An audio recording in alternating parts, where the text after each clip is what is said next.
Hi everyone. So today I was supposed to have this beautiful couple, Amy and Carl, for an interview, but guess what? The week has been shit. And I need to be raw and honest. Has been difficult to shift the things around because it's not just about put a smile on our faces, but we need to actually check within our body how we feel. And the reality is, it has been tough because last Sunday I have lost. Um, a dear cousin of mine, and I'm finding difficult. Has been my third meaningful grief in 4 years, and I think it's nice to talk about. Lots of people sometimes find it difficult to talk about their feelings, to talk about grief, to say how they're truly feeling instead of just say I am okay. I love to say I am okay is not a feeling.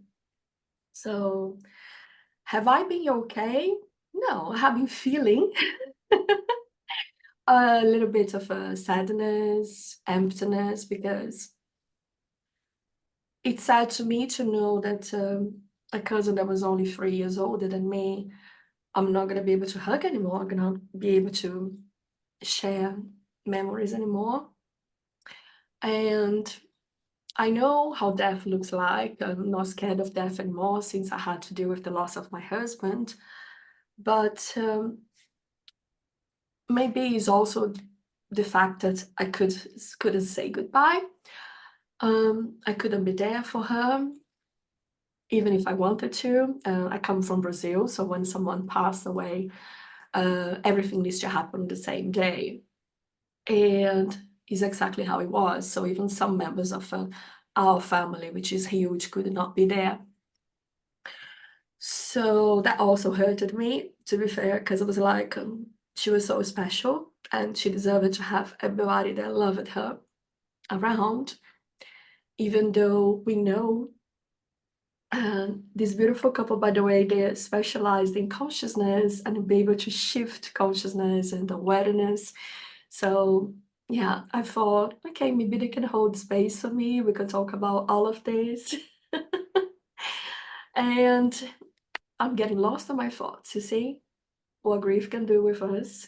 We start getting into the mood, and then it was like, oops, what I was talking about. And just it's just me being authentic, raw, and crying in front of the camera. So thank you so much, Em and Cal, to hold space for me. Ooh, and I would love to open the space for you guys to talk about, make any questions, and we take from there. Thank you. Yeah, it's really something to have someone close to us um, pass away, transition. We are aware, like you said, that they're still living. They're most likely in a better place, but it's us here who really feels that grief and sorrow of, like you said, not being able to hug them, and it's and it's in a way, it's a beautiful thing that we can share with each other because it's something that we've all gone through. And it is something that opens our heart and brings us close together. And I feel it really is important that when this happens, that we all give ourselves the space to. I'm really feeling tender and raw right now too, because well, I connect with you and it brings up within me those that I and close to us that have passed and are not here with us anymore. And also I haven't had much sleep, so that makes me even more emotional. But yeah, it's so wild, isn't it? Yeah, so much love, so much love. It's just so wild how we can have someone here one moment and then not the next. And I think that's the hardest thing when it's fast. And yeah. Yeah. And although my cousin, she was fighting against a cancer, and unbelievable, everything started with a little hurt on her tongue. So she haven't checked. 6 months passed, and of course got worse. And then she discovered that actually was cancer. And then when I heard that she already had done 5 sessions of chemo and radio, and then she also would need to go for another 30, I thought it was really scary and would cause lots of damage to the body. Oh, yeah. Like myself as a healer, uh, another vulnerability moment here. Okay, so I had last month, I had a lump on my breast. And it turns out that that lamp only got my attention, I would say 2 days before I pick up a wonderful medium that we have in Brazil. And she works doing spiritual surgeries, and she works with the spirit of Dr. Fritzz, which has been a surgeon the Second World War II. And I have volunteered to be at service, helping her team of volunteers that came from Brazil. They also was just arriving from Portugal. They was there for 2 days supporting people, and they would be working here in the UK. So I volunteered to be part of that, and it was one of the most amazing experiences of my life. And it was only just 2 days before I picked her up from the airport. And I did mention to her assistant, and she had checked me, and she said, "Can you feel how hot it is?" And I was like, "No, not really, because it's all part of me." And she said, "Well, you really need to get that checked." And I was like, "Yeah." But she said, "Don't worry, Dr. Fritz also will see you." And I was like, "Okay, fine." Last week, I did a talk about fear. And I shared this story, like totally like I'm doing now, very spontaneously in front of the audience. And I said about the fear of health. And I shared my case, and I said, I didn't fear at all that it could be a cancer.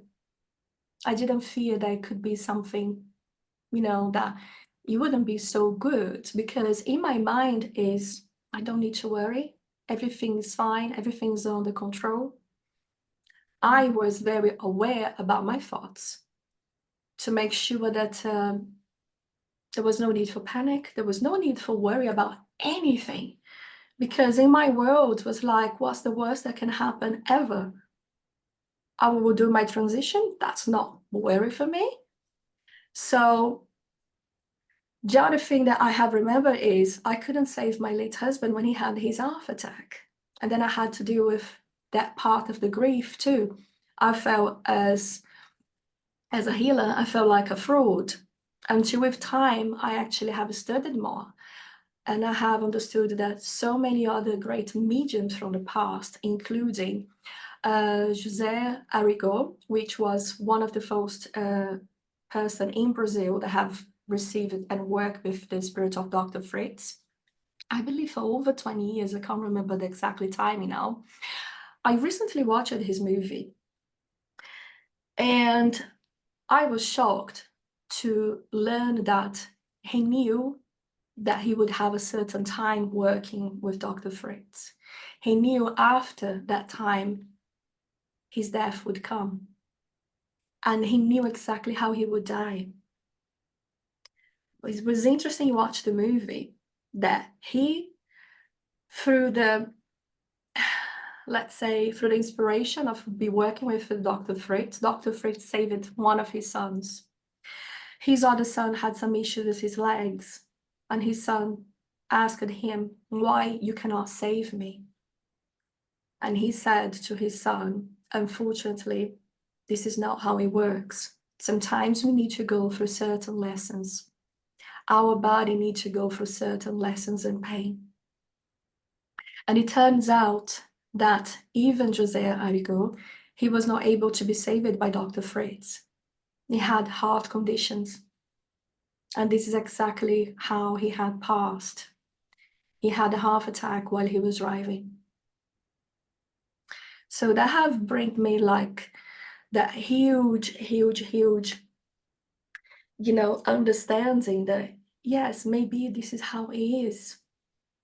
maybe we knew we will go through struggles because we need to find our faith and come out from that situation, learning the lessons that we meant to learn. But sometimes it will be part of the journey. We feel the pain, unfortunately. We fight, we do everything that we can. Maybe it was also a contract to go through that it will be linked with a way that we will be leaving this world. I don't know. I don't have all the answers for everything, but it did help me to understand that as healers, it's never about us. It's always about just trusting that when we are working, we are not the healers. We are the instrument that the divine, our spiritual team can be working through us to be able to somehow alleviate the emotional pain, a physical pain, a spiritual pain, whatever it is that that soul can be capable of receive at that stage. So, you know, when we think on the people that we lost, yes, we miss them so much. We really wish that we could hug again, that we could kiss again, that we could laugh with them again, that we could share stories again. And we know physically this is not possible. And we that are evolving spiritual beings that understand that there is a life continuity. We know somehow we still can do that in a different level with them, even when we are still physically here. As a medium, I have experienced many times to be able to give that spiritual evidence that people could feel the presence of their loved ones once again. They could see the mannerisms coming back and things that I was saying. And few other mediums have done that for me when I had to search for help, when I couldn't reach my husband, my own husband, by myself. I need someone to bring him for me if I have that reassurance. And I just feel it's so beautiful when we look from this perspective that there is always this consciousness, life progression, that everything that we do here with our consciousness to be able to evolve is never lost. Somehow it stays there as part of our soul. Yeah, I'd love to open the space for both of you now. And maybe Carl, you have been a great observer so far. Maybe you'd like to share anything. Well, I certainly can comprehend and relate to the things that you're saying, having had some recent family members transition. It's been some of the toughest times to experience, and I feel fortunate that I also had a gifted intuitive connect with those family members right after my brother passed from a heart attack, which was obviously a surprise. And that being able to connect with him, it brought my awareness of this life to a whole nother level. And now it's a lot easier to be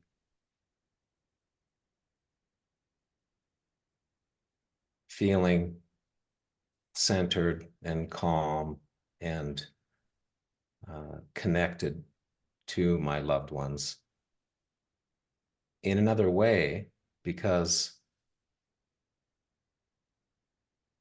it's interesting because when my brother passed, when we were talking to the intuitive, through her, he said, well, you're handling this rather well. And my response was, well, it's only because I'm talking to you right now. Mm. He's been the closest thing to a best friend my whole life, and it happened suddenly. So there was a lot of shock, and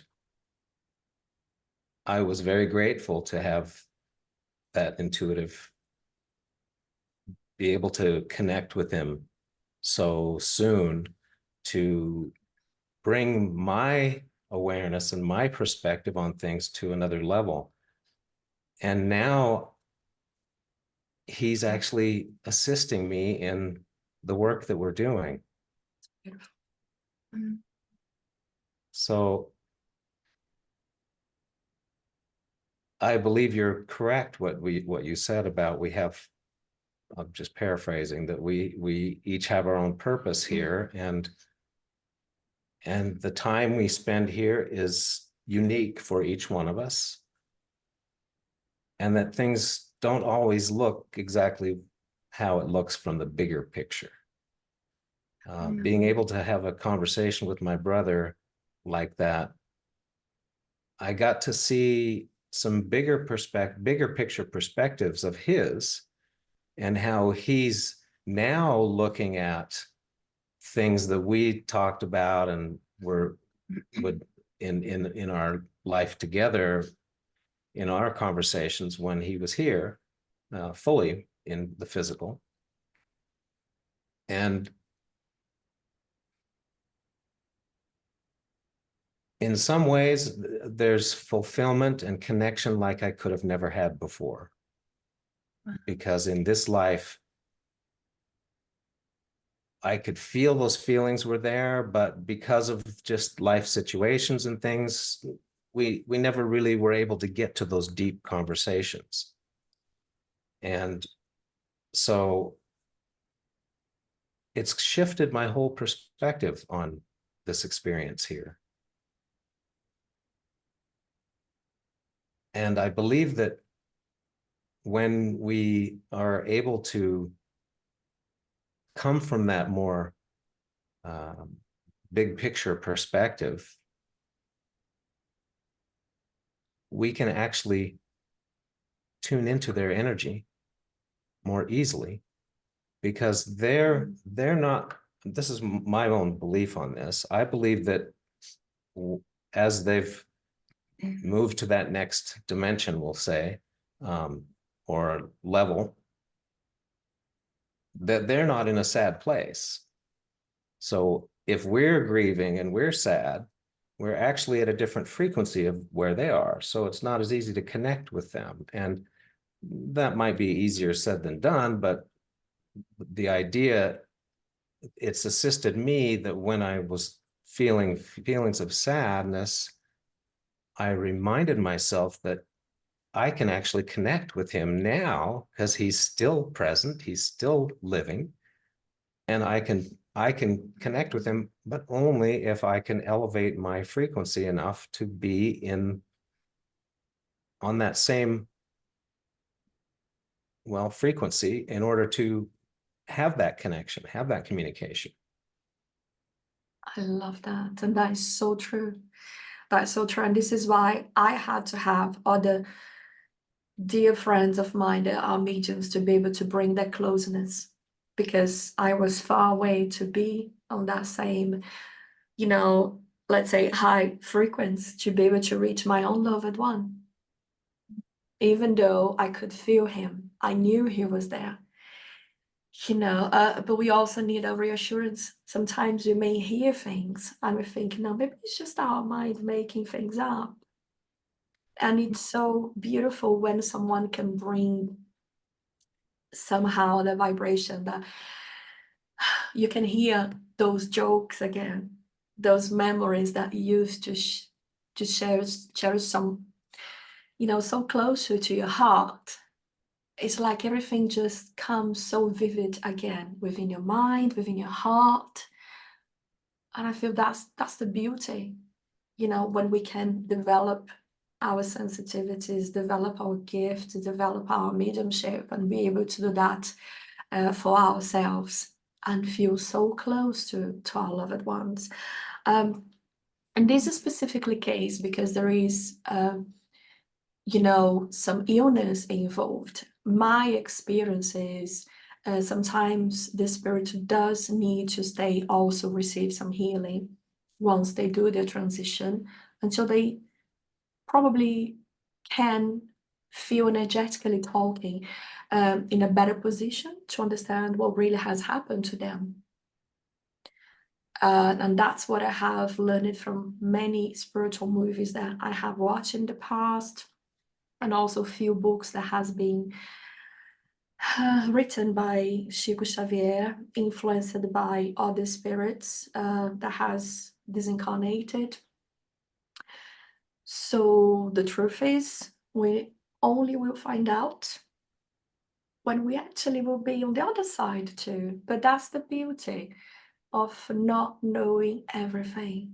Allow us to be able to have that curiosity to understand and be the seekers in life, in whatever we do, because we always searching for something. You always feel that something is missing. We need to feel contentment, fulfillment. And if we had the answers for all, life probably could be even more boring than sometimes already can feel like it is. So, Amy, would you like to share any thoughts now that you also feel a little bit more centered? Thank you. Yeah, you're welcome. Thank you for this beautiful. Well, I feel like so many of us are waking up to more of who we are and more of what reality really is. And as we do, we just see new perspectives on everything. And I believe that we will all see our loved ones again. And I believe we can actually still be in these bodies. Maybe they'll be light bodies, but I believe this is possible. I believe our loved ones who have passed can come back into their bodies, their light bodies, if they choose. And we're in a place now where we're just choosing new beliefs. And when we tune into who we truly are, if we really tune in to who we truly are, and this isn't just a thought, and maybe if we're not even doing it fully in this moment because we're in the space that we're in, it's a progression to remember who we are. And it's okay wherever we are on that, whatever level we are right now, how much we feel or sense or believe who we are. And it just keeps opening up more. And I feel like we've all had we here surely have had those experiences where, yeah, we're connected to our divine. We can feel that we are just pure love and light. We can feel our divine power, and we can sense that it is certain that anything is possible for us. And if anything is possible for us, and if we create by our beliefs, and our beliefs arise from what we're thinking and how we're seeing things and how we're feeling, then what truly is possible when we become so aware that we begin choosing new feelings and new beliefs and new thoughts about existence, about life, because we're creating it all. And we have been coming out of the DARK ages for a while now, and more light, more and more light, because the way that things have been is not the way that things have to be moving forward. This is what I'm getting to. And I feel, and the more that we come awake, the more that we say, oh my goodness, so much of what we have been taught in this life that is true is simply not true. And so many opposites that we have been programmed to believe. And so it excites me. I get so inspired and so full of enthusiasm and love and light when I feel into this. about all the possibilities of what we all can create together, even right here in this moment, and of course, moving forward. I love that. I love that. So reflecting on what you have shared, going back to my story about my breast, and I did have this spiritual surgery, and yeah, the whole inflammation has gone, and I just felt like so good. I had 2 following days of a surgery, and I know he have worked in both of my breasts, and I mentioned to my cousin my story. And I said to her, said, wow, I was there support, and for me it was a truly blessing seeing, you know, all of these nearly 200 people per day, all strangers, but they all had the same thing in common: the faith, the belief that they would be healed. They believed that, you know, something would change for them. And I work at supporting the people that was actually coming out from the surgery, picking up their bags and, you know, just taking them to the entrance. And then, of course, feeding everyone after, which I love that too. But for me, seeing how they was before and how totally transformed they was after a few minutes, feeling their faith, seeing their tears, their emotions, it was like an amazing, priceless experience. And then I have learned that in Brazil,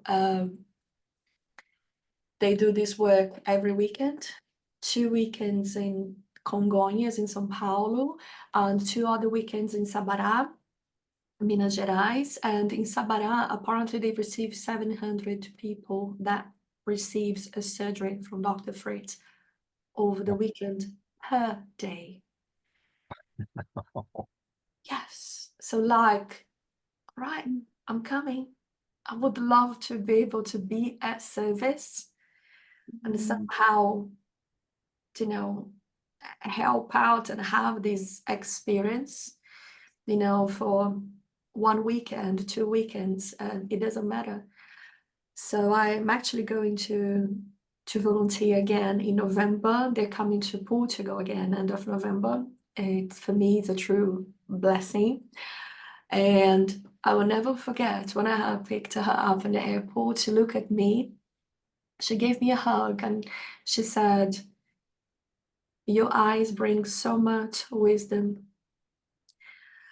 And she said, "Can I give you another hug?" And I was like, I just want to cry, you know, because the energy was something like unbelievable. And you have that beautiful being saying that to you.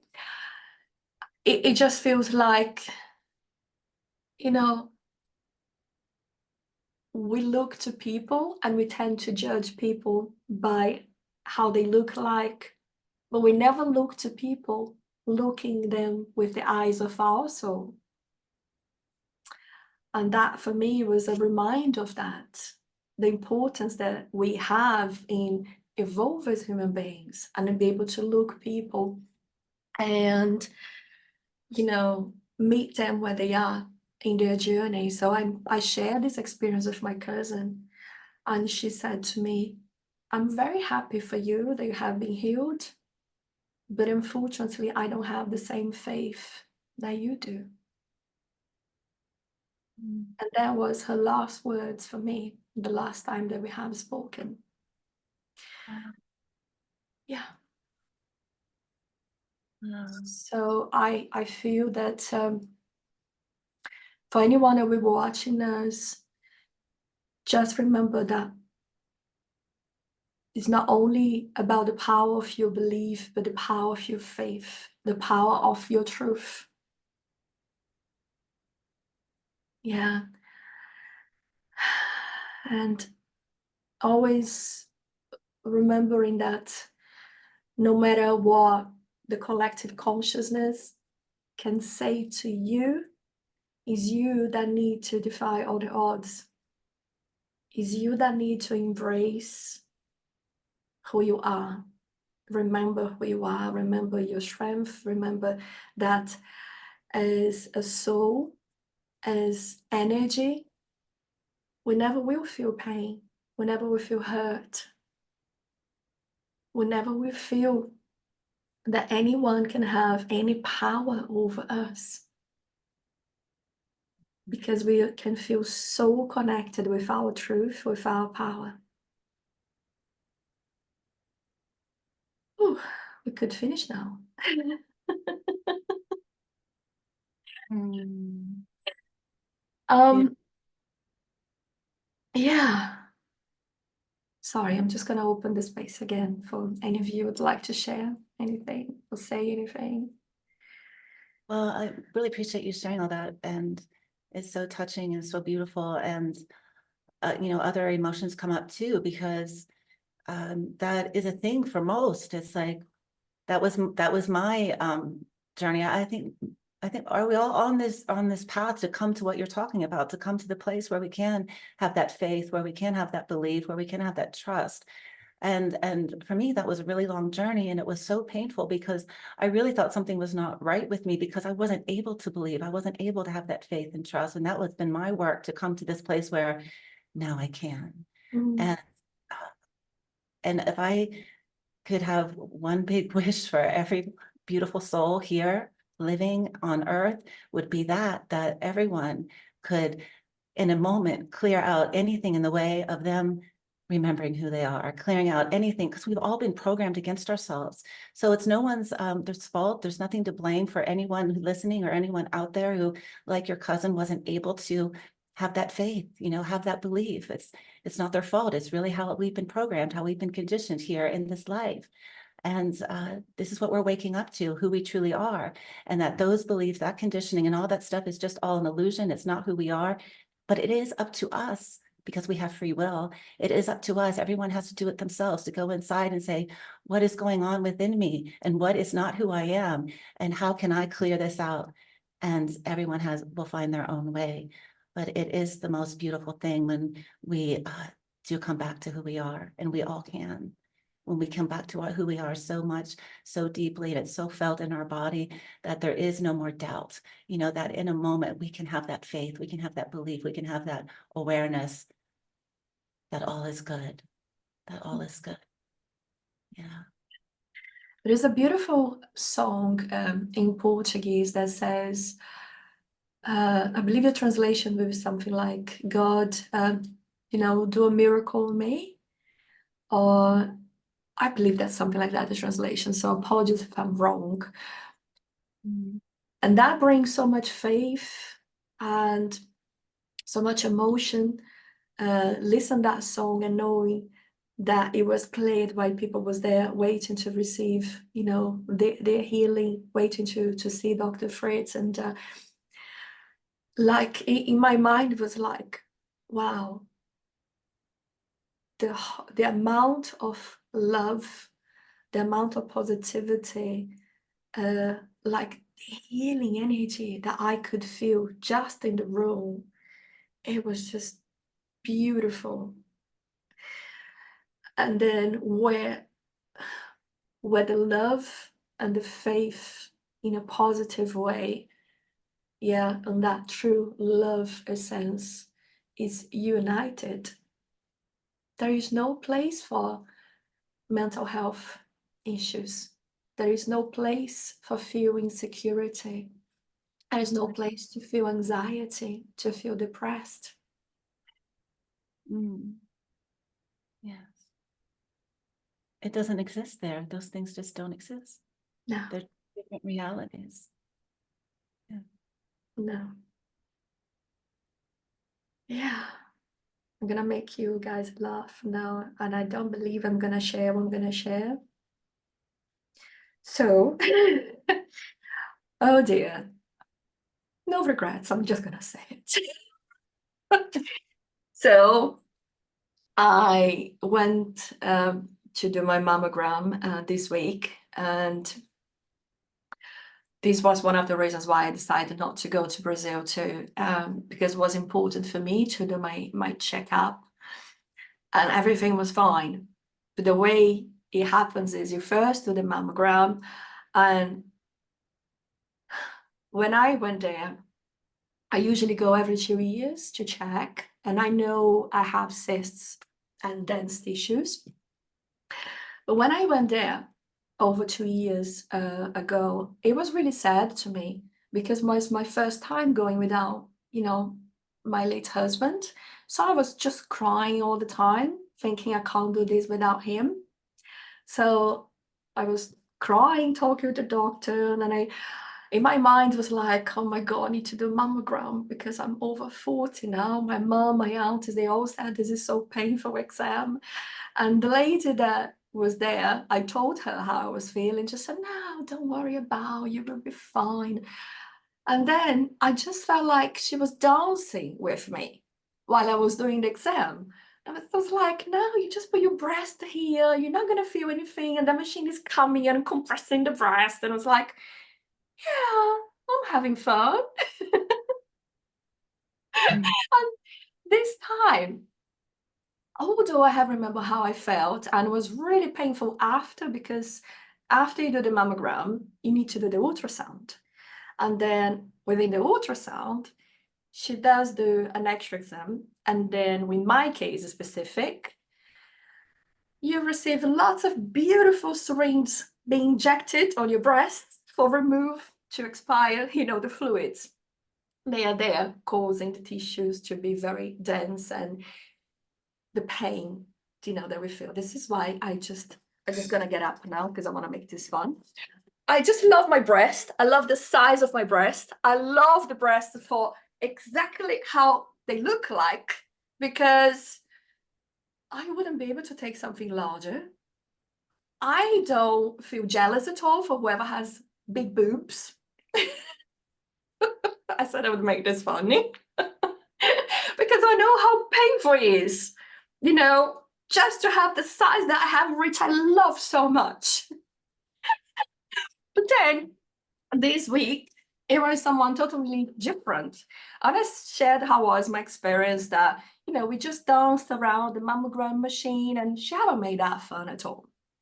She didn't really care. She was just okay that I was not feeling too much pain, because I did feel pain this time. I just felt she really compressed everything. And then I went to the ultrasound. When I have seen there was a different doctor, because the last one, she have left me a huge mark. She went through the nipple to try to reach really dense tissue, and all I felt was a lot of pain. And when I'm in pain, I don't care, I scream. People could hear me from the reception, okay? Whew. And this was around Christmas when it happened. So I was from 23rd of December until probably the 2nd of January in pain, having paracetamol. So bad it was. So this time, when I have seen with a different doctor, I was like, oh, I already love you. And she was so nice. She said to me, Marcella, I never have seen someone with so much cysts. And I was like, oh my God, I must be very blessed. This is what I said to her. And she was worried. She went to talk with the doctor because the last time I was there, they have removed 30 mil from one side and 20 mil from the other side. And I was like, oh my God, that's my record. And guess what? I said I would make this fun. Guess what? Within just one breast, they have removed 80 mil. And she said, I'm not worried about the other one, but I really would love to see you again. And I was like, okay. And I said to her, well, the thing is, I'm in so much pain now that I really can't take anymore. And I was in the point that I used a different technique this time. I didn't want to see the machine. I didn't want to see the needles. I'm not scared of needles, to be fair. I always have watched. But this time, I literally just closed my eyes. I just was thinking in a song, and then as I start just doing some rumbling, and I was like, oh my God, sorry, this is really painful, it's really hurting. perhaps I should try to sing. And then they said to me, don't worry, we actually enjoy you humbling. And I was like, oh, okay. Is this something that is normal? People usually do this when they're having this procedure. And she said, no, don't worry about it. Just be yourself. And I was like, oh, good.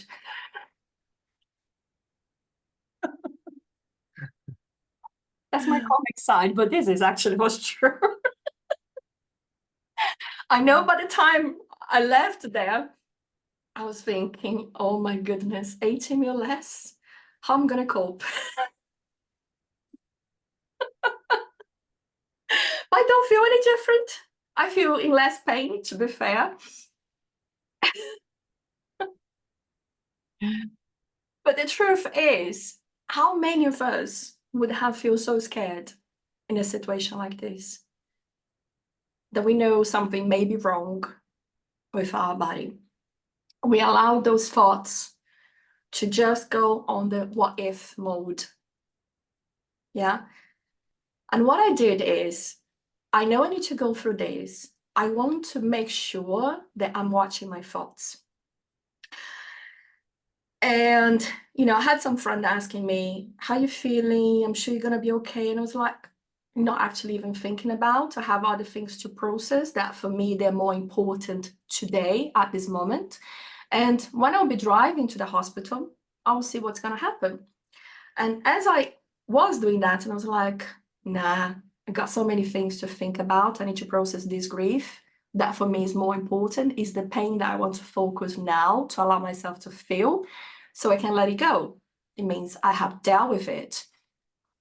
So I went back to think, what if it is cancer? And I was like, oh yeah, but we already thought about that because we already have processed what's the worst thing that can happen. And we're fine with that. And then, okay, so let's just read a book. And this is what I did. You know, I took a book with me and then started reading the book until she called me. Half an hour, everything was done. I haven't got older. I haven't got stressed out thinking about, so it's like, yeah, self-awareness and self-mastery is so important. It's so important. Yes. Really good job for being that aware that your thoughts matter. Mm-hmm. Yeah. It requires discipline Mhm. and a strong belief in remembering who we are. When we do that, that's like giving us that handrail to hold on to when it's foggy and we're not able to see things as clearly from the perspective of our divinity, our divine soul. Yeah, absolutely, absolutely. And something else that happened to me very, very recently, I was doing one of my talks at the stage, and you know, I was showing people how I helped them, literally just connecting with them, just saying what was going on, you know. And someone said, oh yeah, I would love to come to the stage, and she said, but I'm not going to say anything, I just want you to tell me what's going on with me. And I was like, oh dear, who are you? How much they have paid you if you come here and challenge me? And I just looked to the audience, I was like, oh dear. And I said, right, so let's see how this is going to go. And I did. And then I said, so have I got it right? She said, yes, yes. And I just looked at the audience and said, yes, yes, yes, I did it. Because I just was being myself. You know, at any point, I thought, oh, I am being challenged in front of everyone.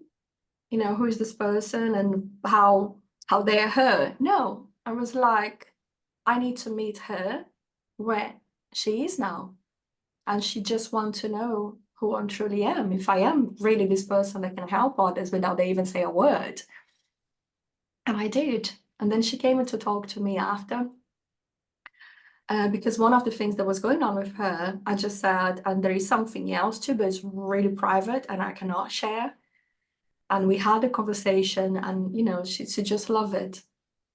how I could pick up everything that she was going through.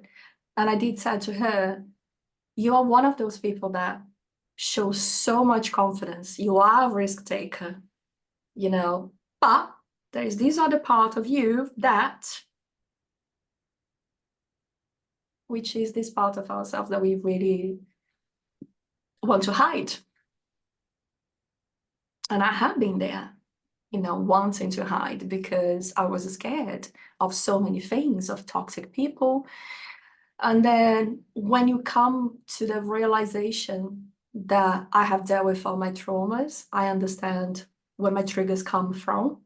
I'm self-aware when they kick on. I am aware about certain feelings. Then everything can be transformed.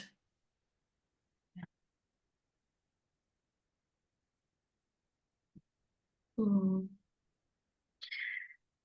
You two specialized in consciousness and the shift of consciousness, and we will be talking about that on a podcast, because today you both have been wonderful to be here holding the space for me and for we just have these unexpected shares, and you know, thank you. From the consciousness, I would say if you think about how we can evolve as human beings from the consciousness point of view, what you two would like to share with people that are listening to this conversation? I would like to start by calling us divine beings.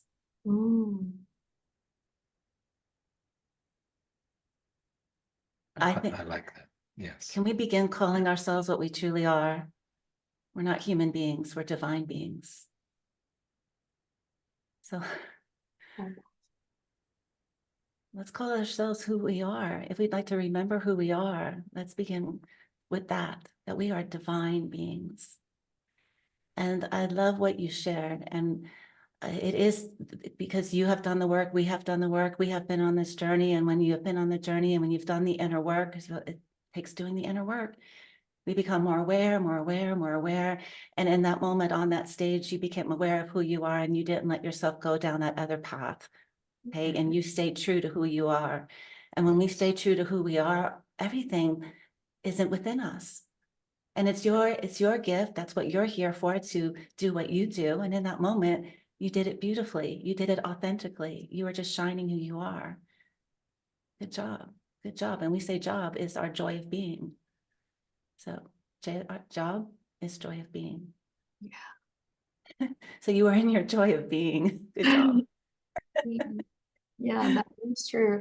It's true. So the break that I'm taking now, you know, this whole week has been for I allow myself to process the emotions, the feelings, because as you know, that part of me that is the human being that needs to deal with the struggles, the painful, you know, memories, moments, that insecurity of the loss and everything else, and thinking about everybody else they're also missing the person, how they're doing, how they're coping, you know. That's just me. I'm just like a big mom figure, you know. I just worry about, not worry, but the word is care. I just care for people. And I got lost again on my thoughts. Well, it is, we're here to have these experiences, and the experiences, and if we would like to stay in that place of wherever we are, whatever we're feeling, it's beautiful, it's good, because something is coming from it even more beautiful on the other side. So it's the physical experience. What if we are divine beings here having a physical experience? So we can have the experience of all of the emotions, of all kinds of experiences. What would you add to that, Carl? What would you say? Well, when you asked the question, the first thought that came to mind was I like to start the conversation with opening up to the idea that almost everything we've been taught is not true. So if it's all about, if consciousness is what we believe and the constructs that we've take on through what we've observed or what we've learned, and I would say a lot of it is what we've learned, waking up to who we are is starting by recognizing that we are not all of these things we've been told. Once we can start from that place, then it's a lot easier to see the things that we already are aware of, we've always had certainty about on the inside. We just little by little got conditioned out of that awareness. And so it's almost like this is a coming home, coming back to ourselves. And what I'm finding out is coming back to ourselves is largely facilitated when we let go of the constructs that we've been, that have been pushed onto us. And it's all good because we've learned things from where we've been. However, we don't have to stay where we've been. We have the power to come back to our divinity, to come back to who we are. And it's a journey. It's a process, because it's been a process to get to this place where we are. And it's a liberating process. It's a process of releasing. And it's not always what the logical mind thinks it is. So when we make these quantum leaps in consciousness, it's usually not explainable by the conscious mind until after the fact. Then the conscious mind can look back on it and say, oh, of course, because this fits here. Why did this event happen? Well, at the time of the event, we may have been not aware and confused why it was happening. But in the big picture perspective, looking back on it, we can see, oh, well, that was an integral part of getting to where I am. Well, if we can take on that perspective in the beginning and recognize that every single thing, every step of the way is part of our journey, then it's easier to fully live the experiences and be free from the judgment part that anchors us to lower frequencies. Yeah, I love that. And as I was listening to you, something that came into my mind is when I have lost my late husband and I tried to look for supporting groups, I realized that it was not helping me at all, because I was surrounded by people that also was in pain. I was surrounded by people that was experiencing deep grief. For there was people there that was 10 years and they never touched it on that chair, on the wardrobe, or even more. And getting to learn those stories, I gotta be honest, and this is just me. And if you are judging me from what I'm saying, then it's something you need to work on yourself. But for me, it didn't help. I just felt I was getting even more upset because as an empath, I also was feeling their pain. So when I realized that, and I was like, I'm not being supported, this is actually causing me more emotional damage, I had to remove myself from that collective and the consciousness of pain, of sorrow, of people that was feeling hopeless. And I know I also was on that level.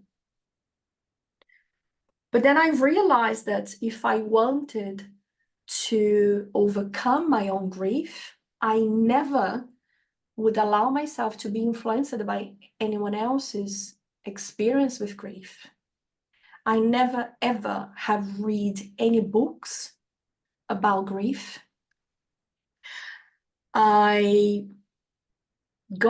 Someone had posted some books to me and I was like, oh, okay. anonymous gift coming to my post. I just donated those books because what I also learned from that is we only can help who wants to be helped. And I had to choose when I wanted to be helped, when I wanted to let people in. It took me 2 months to really have like the first long conversation with my own mom about how I was feeling, what was really going on with me, because she only was listening through other people, their truth, which was fucking sorry. I did. Sorry. Sorry. Sometimes I do swear. Any case, that's the anger cooking now. Sorry. Not gonna happen again. I can't promise. Any case, from people's perception, which was not my true reality. So I think it's amazing we talk about the power of wanting to change, the power of having that self-awareness, especially for people that perhaps are listening to the conversation so far and thinking, oh, you guys are making things be so easy, you know, within the chat. But I just really would love to acknowledge that I know it's not that easy, and I know the healing is a process, because is exactly when you think about any emotion. What love is to me may be different from what love is to you, what love is to you, Carl, what frustration, what anger, what be selfishness means to me is totally different from everybody else. So it's always about, we understand that grief also is a process that when we allow ourselves to understand what it really means to us. And if we think like that, if we never allow anyone influence us about anything, and we can just be back to be the curious child that find out by themselves, perhaps life would be much more amazing. We wouldn't care about other people's perspective in a way that would damage ourselves. Because it was like, yeah, that happened, I felt pain, I cried, but I'm just what to do again. Let's see if I can, you know, get a different reaction. Maybe I have tried something that didn't work, or maybe I'm never gonna go that way again. I'm never gonna open that door again. And this is what a child would do. They would be able to think by themselves. And maybe they would figure out that they are fearless. But we as adults, we get so influenced by, you know, the external world that we start to get disconnected from our own identity, from our inner wisdom. And all I can say to you, if you are someone that are going through that hopeless stage, that you don't believe in yourself, that you can't see ways forward, I just would like to acknowledge that we all go through these phases. And yes, have I thought about giving up? I can't lie. That's one of the thoughts that are normal as humans, let's put it like this, come through our minds. But the reality is the divine never gives up on us. And he never did. And when I help people, you know, from the sessions and people realize that they felt God was never there for them, then I really go within and then I start having access to things that has happened in their life that God was there for them, but they just couldn't remember. And most of the time, we can't see that the divine God, whatever gives us the strength that we need, he will find ways to put certain people in our life that maybe is gonna make a little difference. It's gonna give us a hug, make us smile, make us remember who we was. And one of the things that I love to do is call an old friend. And when I have many, thank God, just talk about the old times, because we will share memories that we remember each other, about our strengths, about how funny we can be, about things that we have overcome. And those people would never judge us because they know our true selves. So this free technique always, has helped me. But I also understand that sometimes we may have friends that we want to help, and even though we may say amazing things for them, we can try to get them to that place that they can remember who they are, because they know us so well. They will think, oh, she just want to be kind. She's just too generous. She's just too loving and caring. And they will pay for someone else tell them the same thing.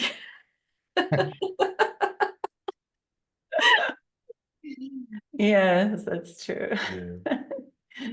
Have you been through that? Yeah, that's all right. That's all right. That's right. It's fun because we're thinking, yeah, it took you so many years and some extra dollars, pounds, whatever, for you to be able to realize that. But I still love you. It's like some things that I was many years ago when I was becoming more aware. I was sharing some things with my mother, and she just wasn't having it at all. And then Carl comes into my life, tells her the same thing, and she's like, "Oh, it's so great."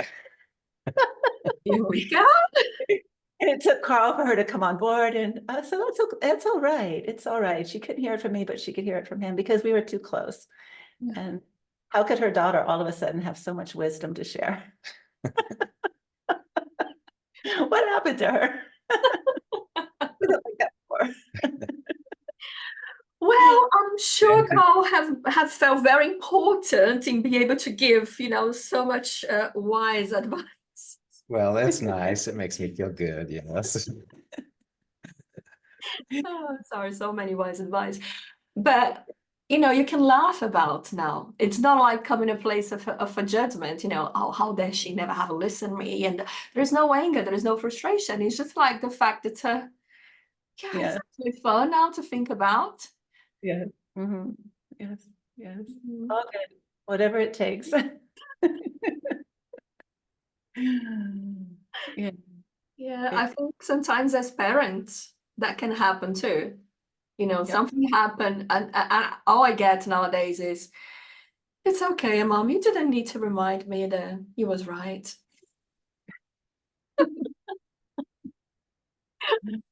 Oh, but it's all about, we allow ourselves to go through whatever it is that we need to go through.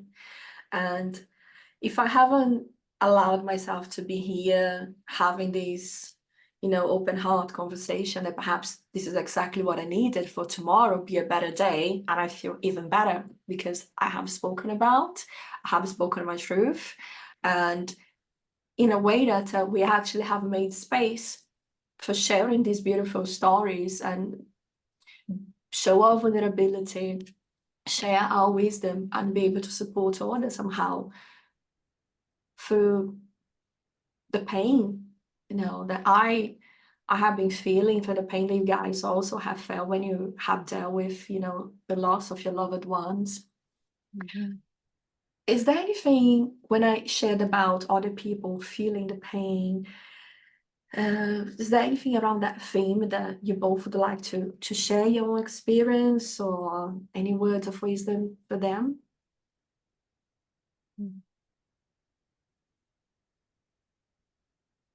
Yeah.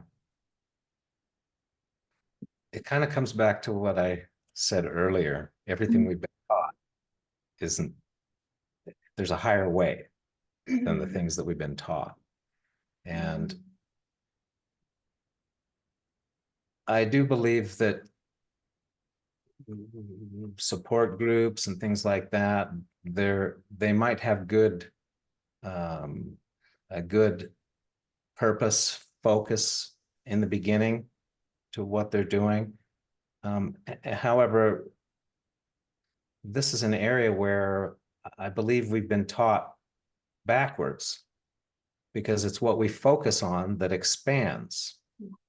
Because we are divine creators, whatever we focus on, whatever we put our focus on, whatever we're looking at, whatever we're thinking about, whatever we're feeling, those are all forms of focus, and we are powerful divine beings. So whatever frequency it is that we're focusing on is what we're amplifying into our experience and attracting also to us. So even though I feel that it's valuable and important to honor the relationship and honor the individual who has transitioned, the quicker we can attune to the highest frequency of our experience with them, the sooner we stop the amplification of the pain. And I'm not saying this to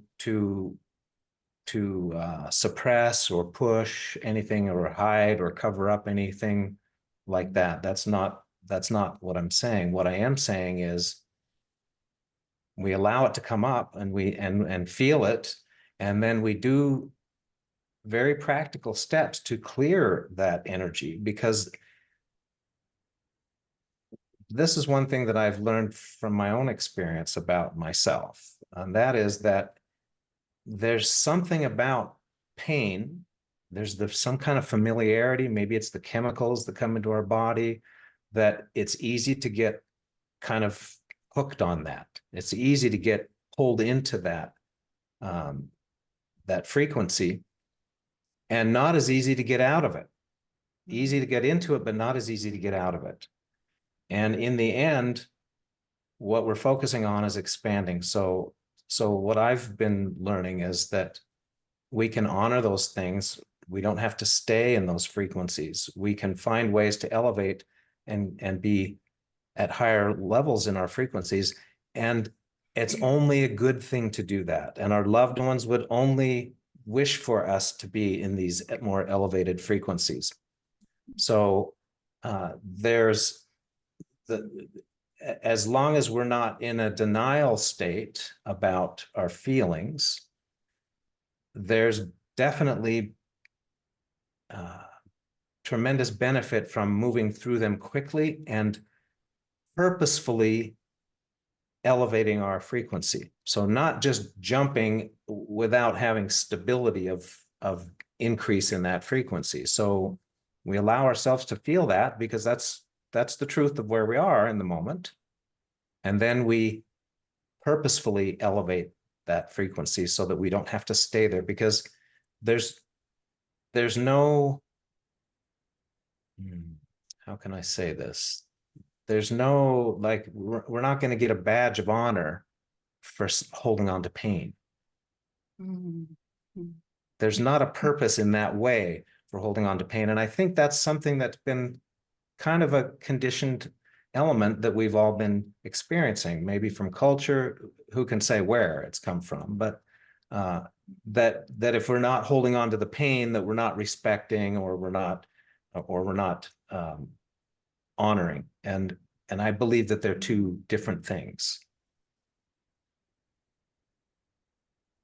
I agree. And as more as we hold into that pain, somehow more that pain will start showing within our body signs of stress, imbalance, illness, name it. And spiritually talking, we also lowering our frequencies.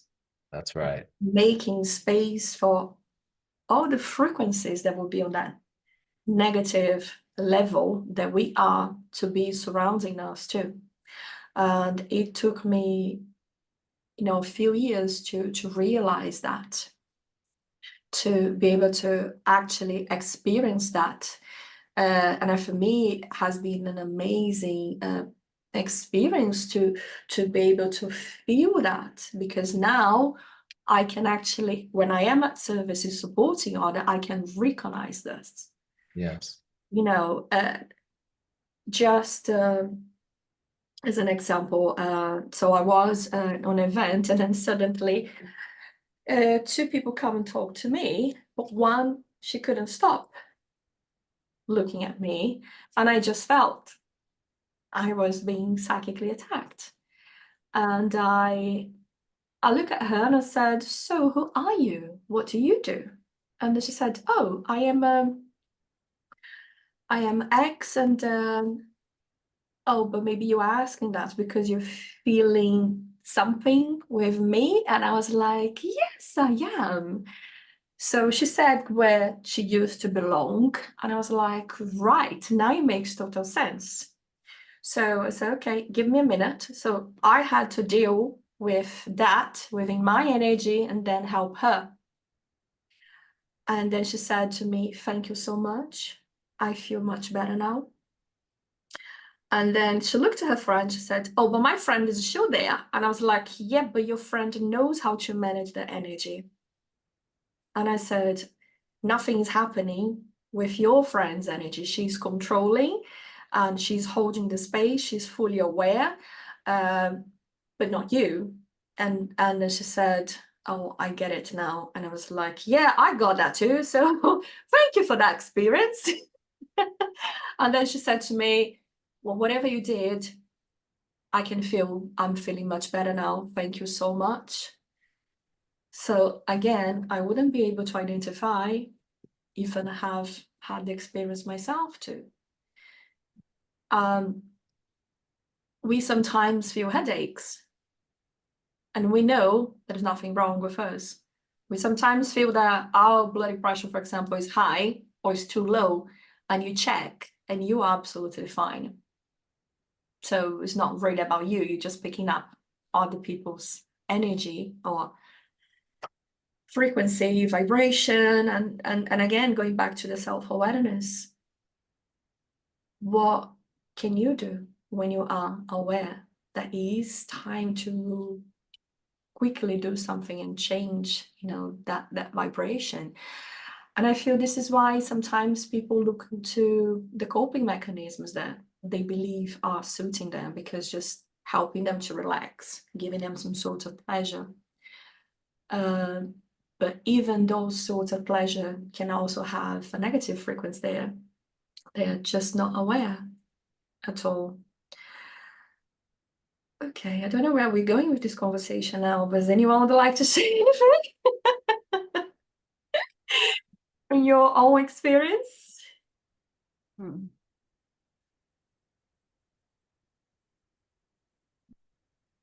Well, I do believe that, I really do believe, I have a lot of faith in others.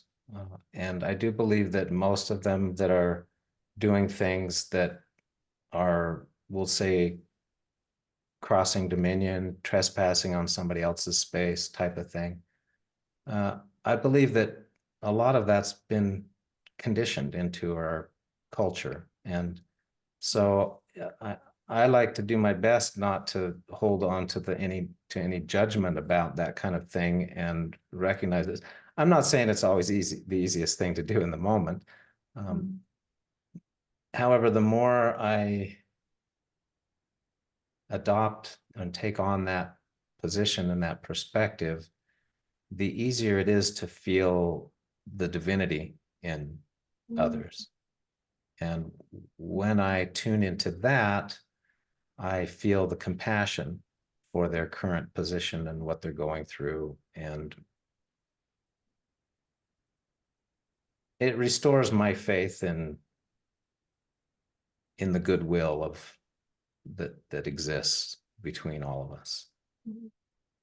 Yeah. I believe sometimes it can be ignorance. It can be just the fact that they don't know what they don't know. They just lost so much the capacity to be able to listen to their body, to listen to their own thoughts, listen to their intuition, that they just feel totally lost. And most are living in their head all the time, and that's a very uncomfortable, not scary place to live, really. In our head it's a scary place to live. And most are disconnected from who they are, so they're not even beginning to be aware of the truth of who they are. And they're just in that those energies that they're doing their best. I really believe we're all doing our best in the space where we are in the moments. Leaving the head. Yeah. I think one of the worst experience that we can have is when our mind doesn't stop processing things. And sometimes you're listening music, it's different thoughts, it just didn't stop. In trying to sleep and those thoughts doesn't leave you. I don't know if any of you have been through that, but I'm sure perhaps people will be listening to us. They will be familiar, they understand what I'm saying. And that can be quite crazy. And yes, maybe it's just a sign that you need to develop and look a little bit after your spirituality. Maybe it's the universe trying to help you to understand that there is a need for self-care and find somehow a space where you can ground yourself again, where you can breathe, just send that beautiful oxygen, to your brain, allow yourself to self-regulate and find that peace within, which it's not easy, but through the breath, as an example, we can definitely get into a calmer space, within the body, self-regulate. Do you have an experience with that, Amy, from the clients that you help? It's all about getting out of the head and coming into Yeah. and So how they can get out of their head, as a tip from you? well, we have tools for that, but what anybody can do, what a process that works for anyone right now is to go out in nature. When we go out in nature, we connect to who we are. Maybe lay on the grass, sit under a tree, close your eyes, and just tune into your breath and allow a breath in through the nose and out through the mouth at your own pace, and just keep breathing. And then what else is helpful is to bring our awareness into our body too. We can do that simply by imagining a ball of light above our head, and then close your eyes, and with 100% of your focus, bring that light into your body slowly, like in through the top of your head, behind your eyes, in your throat, into your heart, into your solar plexus, your lower belly, the base of your spine, and flowing into your legs, down into your feet. And keep that focus on the light in your feet. Now, this takes practice because the mind will do its best to get you come back up here right away, you see? But if we practice this, if we go outside and be in nature and keep bringing in the lights, keep opening up space, keep focusing on our breath, we're going to give ourselves space to be, to tune into who we are. And this is a practice we do every day, and every day it will become stronger. You'll become more aware of who you are. You're going to remember more of your divinity. You see, you're going to get out of your head. And then the most beautiful thing happens. We start listening instead of thinking. Thinking is so overrated. Stop thinking and begin listening. You can start by listening to your breath, doing these things, and then you'll start hearing your inner guidance and start living from here. And then life opens up. Then things become easier. And we're saying this process is not easy, but things become easy if we're willing to do this process. Yes. Yes. And one of the things that we've learned is that I used to think maybe there was a purpose for the negative mind chatter, but now I've changed my view on that, because I didn't believe that it was possible to be without it. Now, since we've developed tools that have actually accomplished this with the mind flavors, and my perspective on it now is different. My perspective on it now is I would like for everyone to be able to experience this freedom and be clear that there's no upside to having that mind chatter going on. No upside to it. There's not a purpose for it that is evolving us at the pace where we can evolve. There's no purpose for it at all because it's not who we are. Exactly. And so many are listening to that, thinking that's who they are, thinking that whatever that's saying is actual truth, and it's not. Yeah. Well, so I just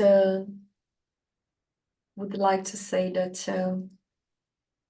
I actually will watch one of the videos now from Mind Flavors, and we're gonna be recording how it's gonna be my reaction, you know, just after I watch the video, and I will invite Em and Carl to join me on Shift to Choice Laughter Lifts, and I meant to have you both today on the show, but it turns out that today just having different perspectives, and I'm so glad they both could accommodate that I need to have different types of you know, conversation, and I'm just so glad that you both was happy for, you know, we did a show another day, and today we can really talk about what was really going on, you know, with myself, and what has been your experiences too. And somehow, for me, I believe it has been extremely healing to be able to have this. I'm just trying to find a word, and it's not possible because it has been like an open heart conversation. Then we had some tears, we had some jokes, we had some laughs. So, well, in the end, we have done a little bit of the shift to choices a laughter lift, but this is kind of a very totally unexpected situation, because no one expects when grief is going to knock into our door, and especially when there has been a few times, and I'm sure people that I know that have been through a sequence of loss too will also appreciate this video that we literally just have done. So I actually will make this video available today, and I will stop recording so I don't need to edit anything. I just would like to say thank you, thank you, thank you, Amy, thank you, Carl. And please just share anything before I press stop recording button.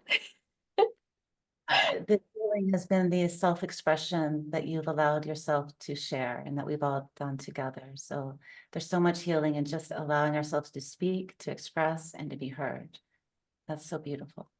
And having the conversation to open up to the possibility of new ideas. Yes.